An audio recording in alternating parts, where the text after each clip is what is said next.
Pasti di Malaysia pun sama sahaja. Bagaimana mereka boleh tahu nama ayah? Lukas Weber, seorang arkitek dari Jerman, menatap pegawainya dengan penuh rasa hairan sebaik sahaja pintu pesawat dibuka di lapangan terbang antarabangsa Kuala Lumpur, KLEA. Momen itu menandakan bermulanya satu perjalanan yang tidak akan sekali-kali dilupakan olehnya dan ayahnya. Diiringi ayahnya yang berkerusi roda, Lukas telah biasa menghadapi pelbagai detik sukar sepanjang perjalanan mereka di Eropah, ditinggalkan tanpa perhatian untuk tempoh yang lama, layanan acuh tak acuh daripada petugas dan pandangan dingin masyarakat sekeliling. Lukas sudah bersedia mental bahawa di Malaysia, nasib mereka pasti sama. Namun, sesuatu yang sangat berbeza telah berlaku, suatu kejadian yang meruntuhkan segala sangkaan buruknya dan membuka mata mereka tentang erti sebenar nilai kemanusiaan. Sila ikuti kisah perjalanan 10 hari Lukas dan ayahnya di Malaysia yang mengubah sudut pandang mereka selamanya. Pintu pesawat Lufthansa baharu sahaja dibuka. Lukas Weber menahan nafasnya. Di hadapan pintu pesawat, 2 orang petugas lapangan terbang tempatan sudah sedia menunggu dengan sebuah kerusi roda khas. Mereka baharu sahaja mendarat di Clia selepas penerbangan panjang selama hampir 13 jam dari Berlin. Selepas semua penumpang lain keluar, Lukas dan ayahnya, Karl, tinggal berdua di dalam kabin. Mengikut pengalamannya di lapangan terbang Eropah, mereka sekurang-kurangnya perlu menunggu selama 30 minit. Petugas selalunya lambat sampai dan apabila mereka tiba, mereka biasanya bekerja dalam diam tanpa sebarang kemesraan. Itu adalah perkara biasa bagi Lukas. Namun pemandangan di hadapannya kali ini sangat berbeza. Seorang petugas lelaki separuh umur tersenyum mesra dan disapa dengan bahasa Inggeris yang amat fasih dan lembut. "Selamat datang, Encik Karl Weber."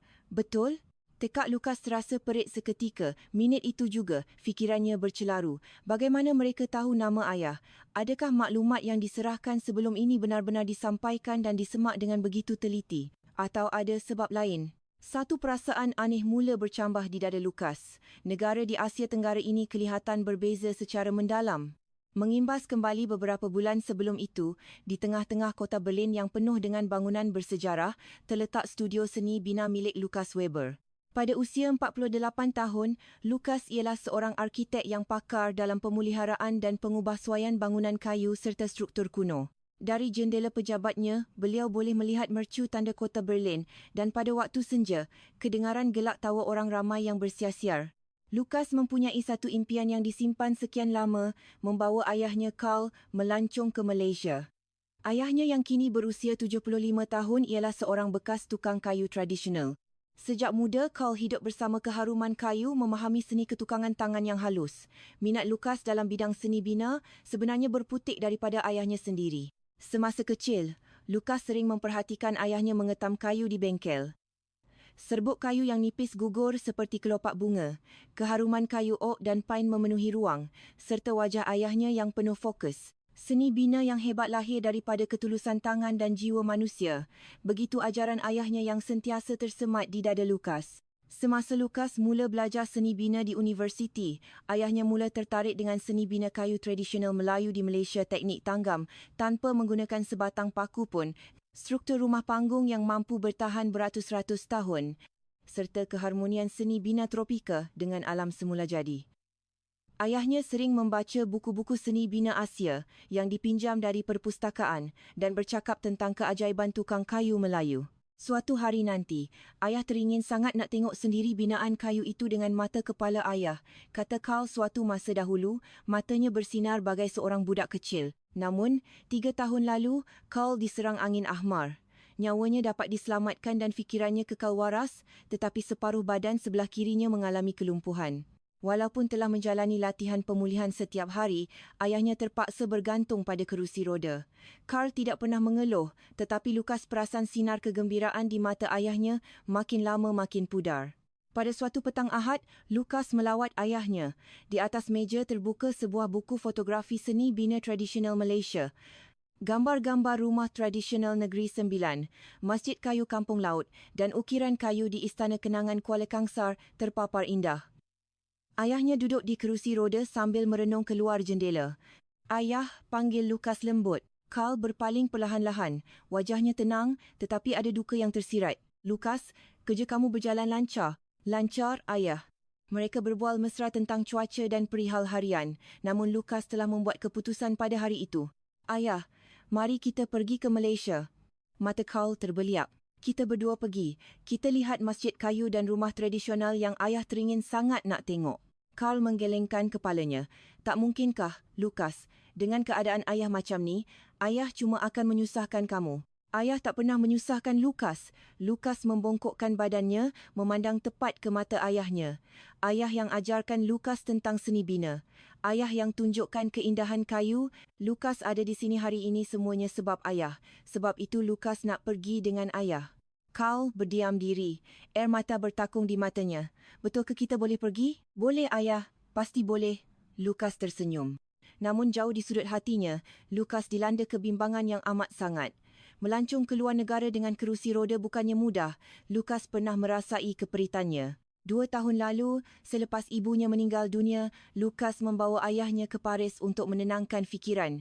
Di lapangan terbang Jerman sebelum berlepas, mereka sudah menghadapi masalah besar. Walaupun telah menempah bantuan kerusi roda awal-awal, tiada petugas yang datang menjemput. Apabila Lucas bertanya di kaunter, petugas itu menjawab dengan wajah acuh tak acuh, tempahan ada. Sila tunggu sebentar. Akhirnya, mereka menunggu lebih daripada sejam. Ayahnya mendiamkan diri, tetapi keletihan jelas terpancar pada wajahnya. Apabila petugas akhirnya tiba, dia menolak kerusi roda tanpa sesepatah kata pun, tergesa-gesa tanpa menghiraukan rasa takut pada wajah ayahnya. Pengalaman di Eropah semasa perjalanan pulang melalui lapangan terbang London lebih menyakitkan. Apabila Lucas meminta bantuan di kaunter daftar masuk, petugas itu menggelengkan kepala. Hari ini kami kekurangan staf. Encik kena uruskan sendiri. Tapi saya dah tempah awal. Lucas cuba mempertahankan haknya. Sama ada encik tempah atau tidak. Kalau staf tak ada, tetap tak ada, balas petugas itu dengan dingin. Akhirnya Lucas terpaksa memegang 2 beg pakaian yang berat sambil menolak kerusi roda ayahnya merentasi terminal lapangan terbang yang sangat luas.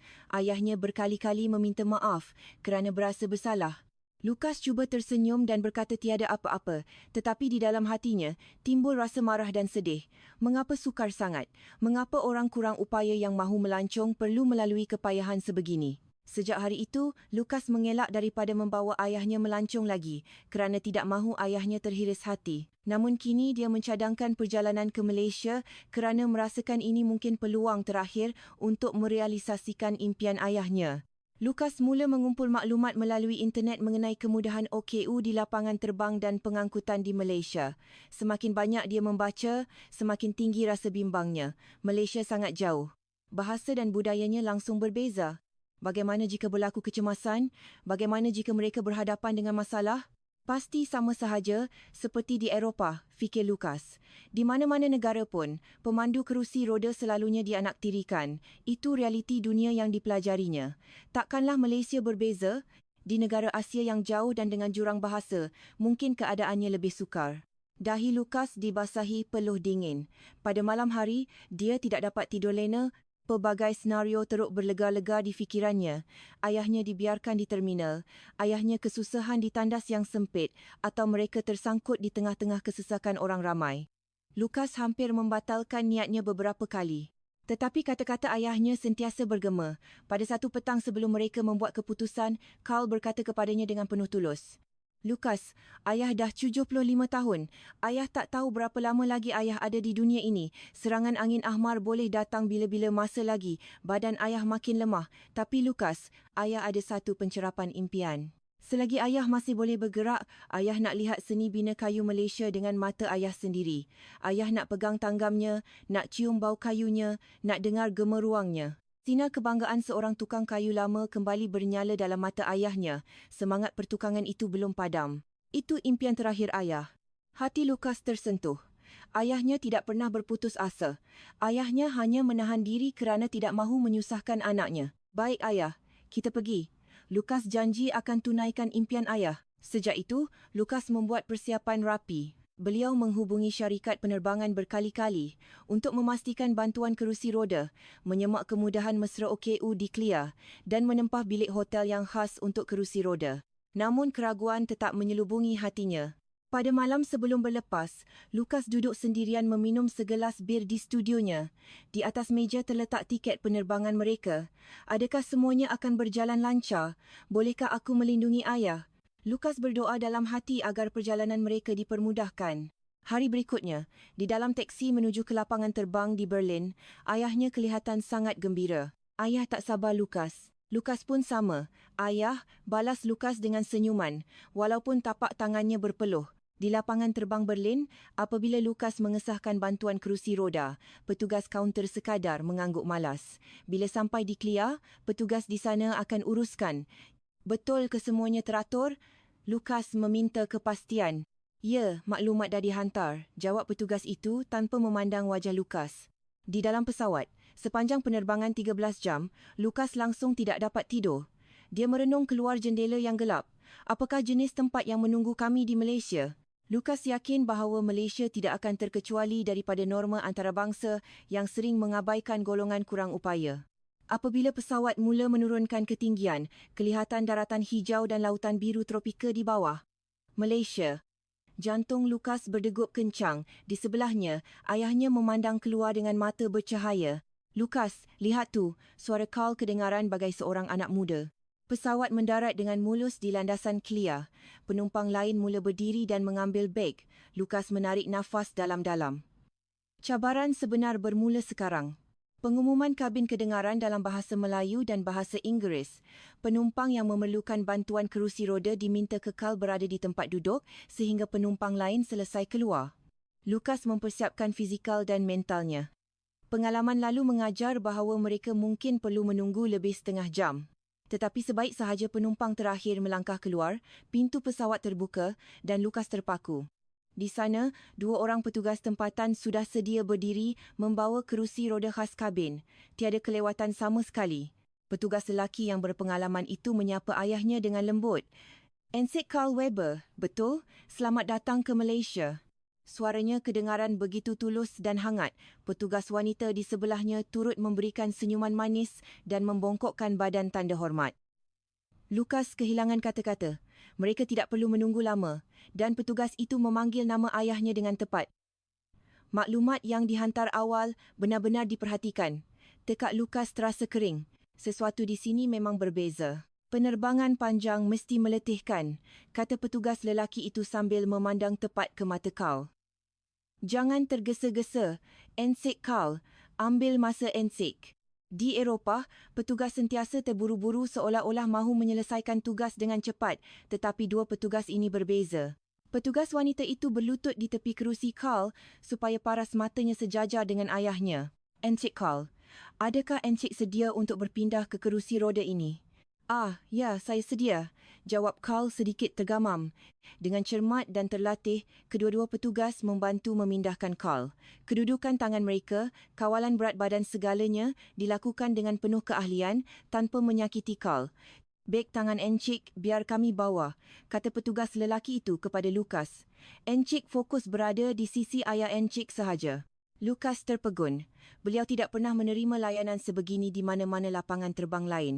Petugas lelaki mula menolak kerusi roda Carl dengan perlahan, manakala petugas wanita membawa beg Lucas sambil berjalan di belakang. Sambil berjalan di sepanjang koridor, petugas lelaki menerangkan, "Kita akan menuju ke kawalan imigresen sekarang. Kami ada laluan khas untuk kerusi roda, jadi Encik tak perlu beratur panjang." Di kaunter imigresen, laluan biasa penuh dengan barisan panjang, tetapi laluan khas OKU terbuka luas. Petugas imigresen merupakan seorang wanita muda. Apabila melihat Carl di atas kerusi roda, pegawai itu tidak sekadar duduk mendongak. Sebaliknya dia merendahkan posisi badannya, memandang wajah Carl dengan ramah. "Boleh saya lihat pasport Encik?" Suaranya lembut tanpa sebarang nada ketegasan yang menakutkan.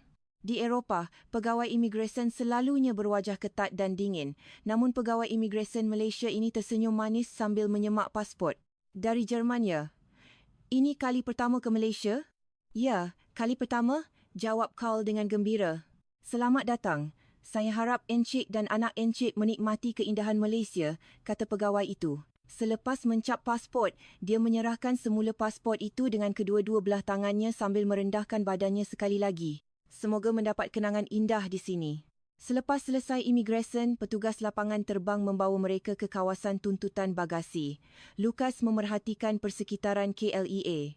Lapangan terbang itu sangat bersih, terang dan kemas. Papan tanda petunjuk jalan disediakan dengan jelas dalam pelbagai bahasa.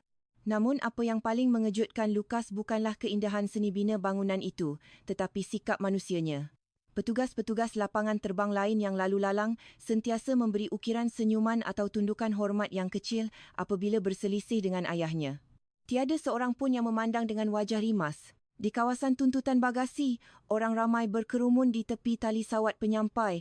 Ayahnya yang berada di kerusi roda tidak dapat melihat beg mereka dari belakang. Lucas mahu melangkah ke hadapan untuk mencari beg, tetapi petugas wanita itu dengan cepat menyapa, "Encik Lucas, bagaimana rupa beg Encik?" "Dua beg pakaian berwarna hitam," jawab Lucas. "Baik, Encik tunggu di sini bersama ayah, saya tolong ambilkan."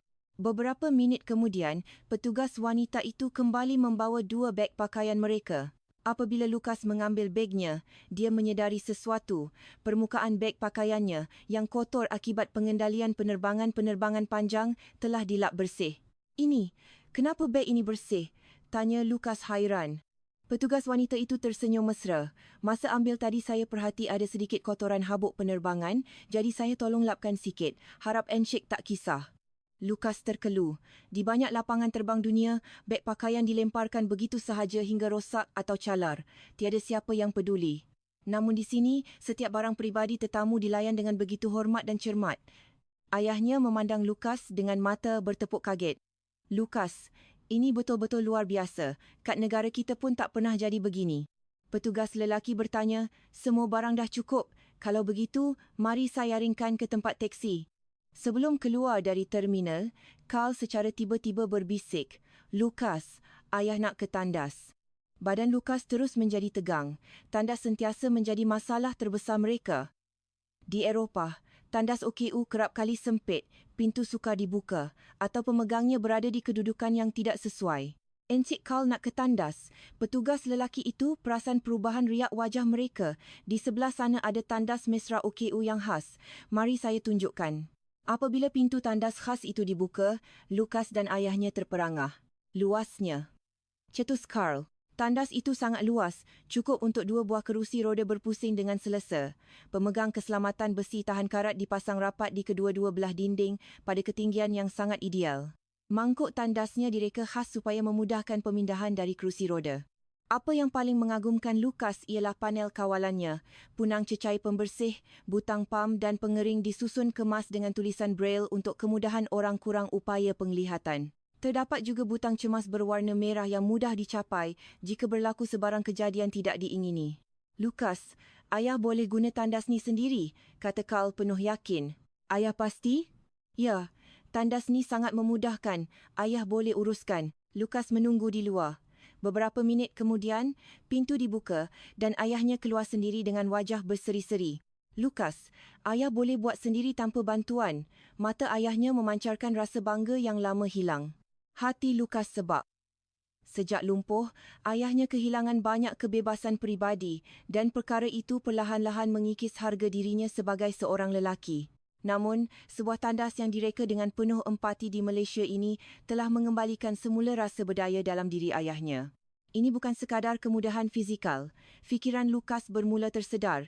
Ini adalah seni bina yang memelihara maruah insan.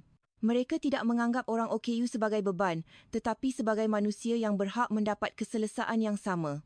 Apabila tiba di kawasan pengangkutan, seorang pemandu teksi tempatan berusia lingkungan 60, seorang lelaki Melayu berkopiah yang mesra dipanggil Pak Cik bergegas turun dari kenderaannya.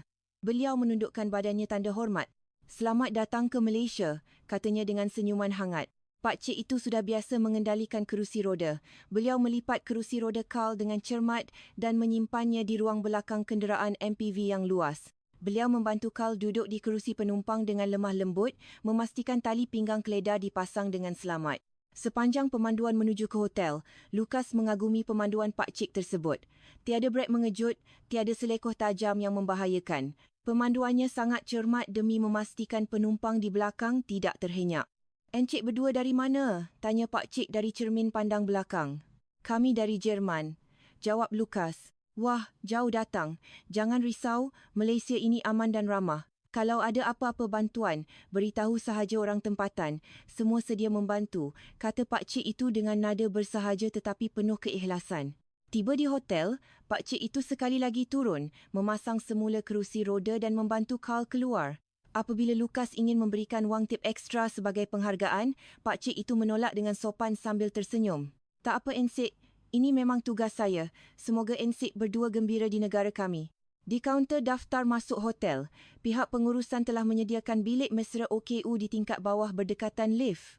Apabila masuk ke dalam bilik, Lucas dan Carl sekali lagi terpukau. Pintu biliknya luas, bilik mandinya dilengkapi perabot khas serta pemegang keselamatan dan yang paling menyentuh hati, semua suis lampu, kod langsir dan panel kawalan penyaman udara dipasang pada paras rendah yang mudah dicapai terus dari kerusi roda. Lucas, ayah boleh buka suis lampu sendiri dari kerusi roda ni. Carl ketawa riang seperti anak kecil. Mata Lucas berkaca. Di Eropah, hotel-hotel sering mendakwa mereka mempunyai bilik mesra OKU tetapi suis lampu kerap dipasang tinggi dan bilik mandinya sukar diakses. Namun di Malaysia, segalanya direka dengan memikirkan keperluan sebenar pengguna kerusi roda. Pada malam itu, mereka makan malam di sebuah restoran makanan tempatan berhampiran hotel. Di pintu masuk restoran terdapat tangga kecil, tetapi pemilik restoran seorang lelaki tempatan dengan cepat keluar, membawa kepingan papan landas, ram khas dan memasangnya di atas tangga. Jemput masuk, katanya mesra. Restoran itu agak penuh tetapi pelanggan-pelanggan lain dengan senang hati mengalihkan kerusi mereka sedikit untuk memberi laluan kepada kerusi roda Carl tanpa menunjukkan sebarang riak muka terganggu. Apabila hidangan tradisional seperti sate, nasi dan ikan dipesan tiba, Lucas terkejut melihat pinggan ayahnya. Ikan dan daging sate untuk ayahnya telah siap dipotong kecil-kecil dalam saiz sekali suap. Pemilik restoran itu menghampiri meja mereka dan berbisik lembut, "Saya perhatikan tangan kiri pakcik tak berapa kuat. Jadi saya minta tukang masak potong siap-siap supaya senang pakcik makan guna satu tangan." Carl terkelu. Air mata menitis di pipinya yang berkedut. Terima kasih banyak-banyak, kata Carl dalam bahasa Inggeris dengan suara terharu. Semasa perjalanan pulang ke hotel pada malam itu, Carl merenung jalan kota yang dihiasi lampu-lampu indah dan berkata, "Lucas, sepanjang hidup ayah sebagai orang OKU di Eropah, ayah dah terbiasa dilayan sebagai orang cacat, orang yang kasihan, orang yang memerlukan simpati. Tapi di Malaysia, ayah tak rasa begitu. Ayah dilayan sebagai seorang pelawat, sebagai seorang manusia yang dihormati." Hari-hari berikutnya membawa mereka menjelajah ke Pulau Pinang dan Melaka untuk melihat warisan seni bina kayu tradisional. Di Georgetown, Pulau Pinang, mereka melawat rumah-rumah warisan dan masjid tua bertiang kayu. Di setiap tapak warisan, terdapat laluan rata atau ramp yang disediakan. Di sebuah kompleks bangunan kayu lama, seorang jurupandu tempatan berbangsa Melayu yang sudah berumur menyambut mereka.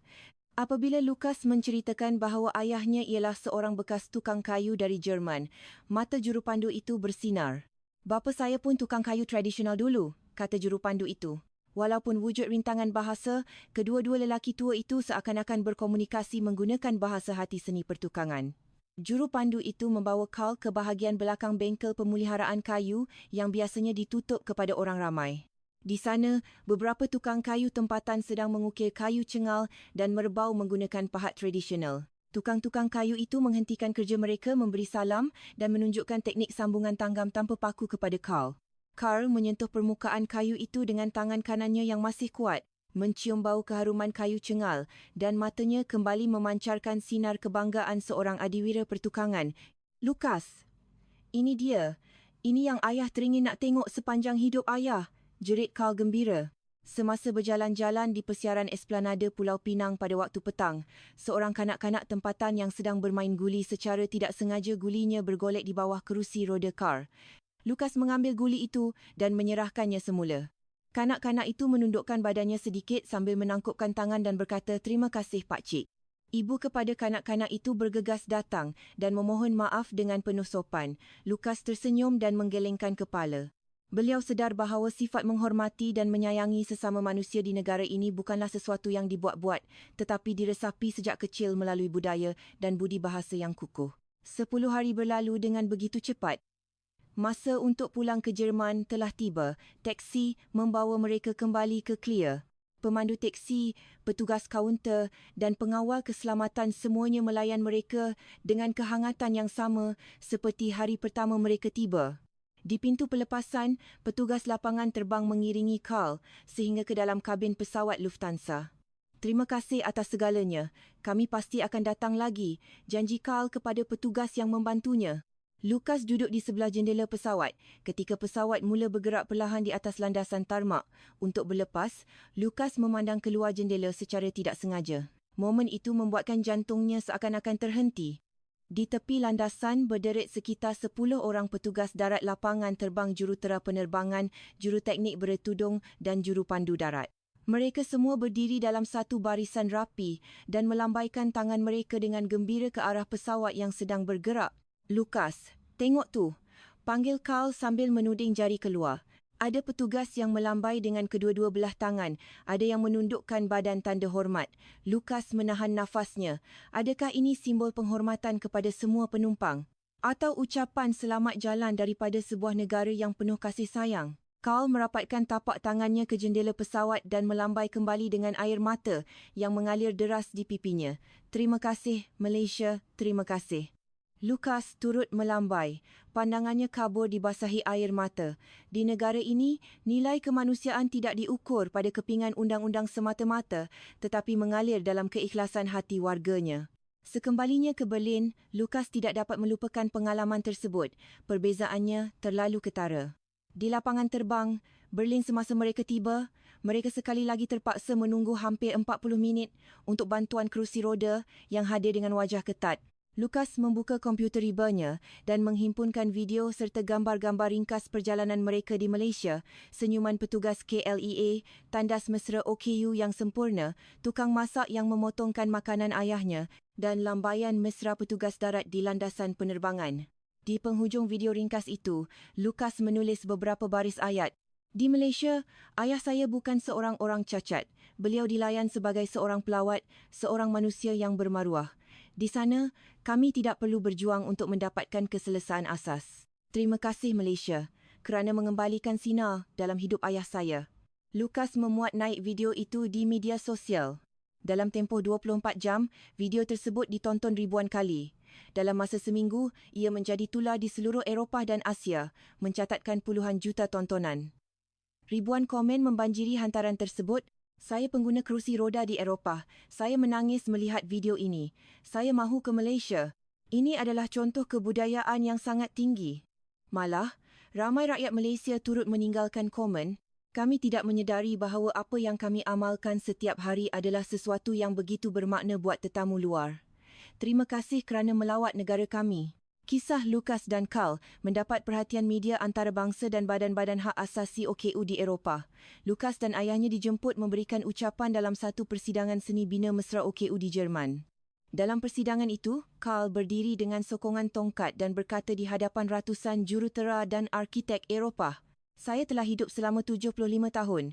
Namun, 10 hari di Malaysia adalah detik di mana saya merasakan maruah diri saya sebagai manusia paling dihormati." Kemudahan mesra OKU yang sebenar bukan sekadar membina ram simen atau tandas khas. Ia bermula daripada hati yang tidak memandang rendah pada kekurangan orang lain. Pada suatu petang di studionya di Berlin, Lucas duduk bersama ayahnya sambil menikmati secangkir kopi. "Ayah," kata Lucas. Lucas selalu berfikir, kenapa Malaysia sangat berbeza? Apa rahsia mereka? Carl merenung keluar jendela, tersenyum tenang. Lucas, orang Malaysia tidak menganggap kemudahan OKU sebagai satu beban tugas. Mereka mempunyai budaya, budi, bahasa dan empati. Mereka melihat apa yang kita bukan tak boleh buat, tetapi apa yang mereka boleh bantu supaya kita boleh buat sendiri. Carl menyambung, di Eropah, orang fokus pada kelumpuhan ayah. Tapi di Malaysia, mereka fokus pada hati dan keinginan ayah sebagai seorang pelawat. Mereka prihatin sebelum kita sempat meminta. Itulah bezanya tamadun sebenar. Kata-kata ayahnya terpahat dalam jiwa Lucas. Sebagai seorang arkitek, pandangan Lucas terhadap seni bina telah berubah sepenuhnya.